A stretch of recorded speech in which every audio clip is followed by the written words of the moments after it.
আসসালামু আলাইকুম। সবাই কেমন আছেন? আশা করি ভালো আছেন। আজকের ভিডিওতে আপনাদের জন্য দুটি সুখবর রয়েছে। প্রথম সুখবর হচ্ছে জাতীয় নির্বাচনের আগে স্থানীয় নির্বাচন আয়োজন করা হবে।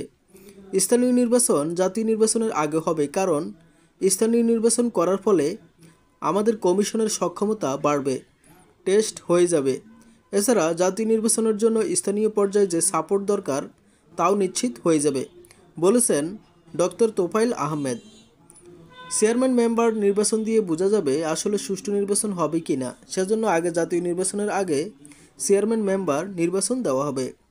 দ্বিতীয় সুখবর হচ্ছে উপজেলা পরিষদে নারী ভাইস চেয়ারম্যান পদটি তুলে দেবে স্থানীয় সরকার সংস্কার কমিশন।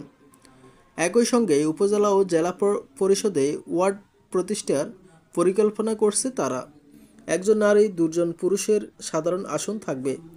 স্থানীয় সরকারে নারীদের সরাসরি নির্বাচন করতে বাধা নেই, তারা পারে না বলেই সংরক্ষিত করা হয়। এখন কোনো ইউনিয়নের 13টি ওয়ার্ডেই যদি নারী প্রার্থী আসে, কেউ বাধা দিতে পারবে না। উপজেলা নারী ভাইস চেয়ারম্যান থাকছে না, প্রত্যেকটি উপজেলায় ওয়ার্ড হবে। একটা উপজেলায় 10টি ইউনিয়ন থাকলে 30টি আসন হবে। 30 জন নির্বাচিত হয়ে একজন চেয়ারম্যান করবেন, ভাইস চেয়ারম্যান করবেন।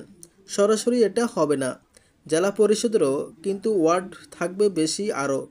তখন কিন্তু দাঁড়ানো ও নির্বাচিত হওয়ার সুযোগ বাড়বে। তবে আদিবাসীদের জন্য কতটুকু বাড়বে তা দেখার বিষয়।